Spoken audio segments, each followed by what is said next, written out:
Lep pozdrav direktorici knjižnice Antona Tomaža Linharta, Boženi Kolman. Dober dan in lep pozdrav vam in vsem gledalcem Gorenjske televizije. Mislim, da je minilo že kar nekaj časa, ko nisva spregovorili o vaših dogodkih, ki so vedno pestri v knjižnici Antona Tomaža Linharta v Radovljici, in seveda mesec december se nam že tako obeta pester program. Zadnji torek pred božično-novoletnimi prazniki bomo gostili Linhartov oder in ki bo uprizoril dramatizirane prizore iz romana Polone Škrinjar Agneza Ortenburška.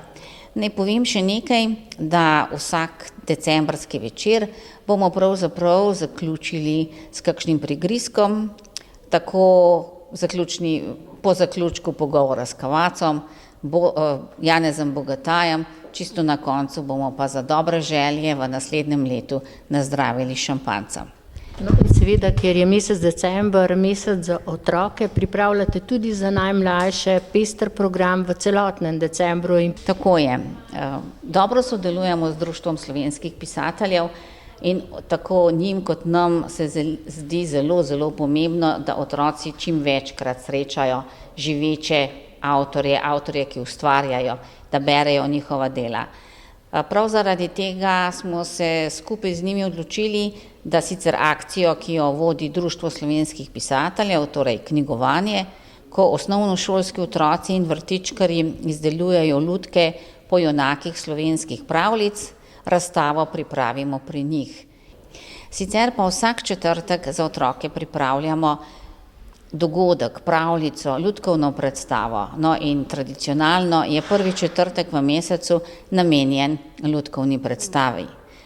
Gledališče Smejček bo izvedel lutkovno predstavo Snežna kraljica po motivih Hansa Christiana Andersena.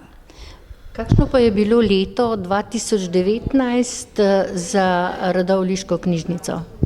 Leto 2019 je pravzaprav prvo leto, ki ga bomo v celoti preživeli v novi knjižnici, kar pomeni, da zdaj smo tukaj res doma, suvereni, obvladamo vsak kotiček, vemo, kaj je dobro, kaj je zelo dobro in vemo tudi, kaj nam še manjka. Ne prav veliko, ampak kakšne malenkosti. Zelo smo zadovoljni, da so nas občani sprejeli, videli smo, kaj jim knjižnica pomeni že pri sami otvoritvi, pri sami selitvi, ampak tudi zdaj.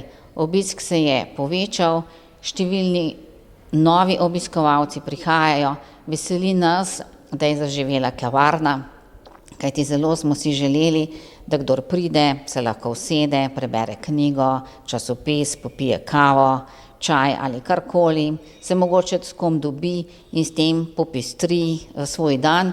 Seveda veliko tistih, ki pridejo v kavarno, preberejo, spijejo kavo, pridejo tudi v druge nadstropje in si sposodijo gradivo. No, hvala lepa za danes, če pa nam bo čas dopuščal, pa se prav gotovo vidimo v mesecu decembru še na kakšnem dogodku. Hvala in seveda vabljeni v knjižnico.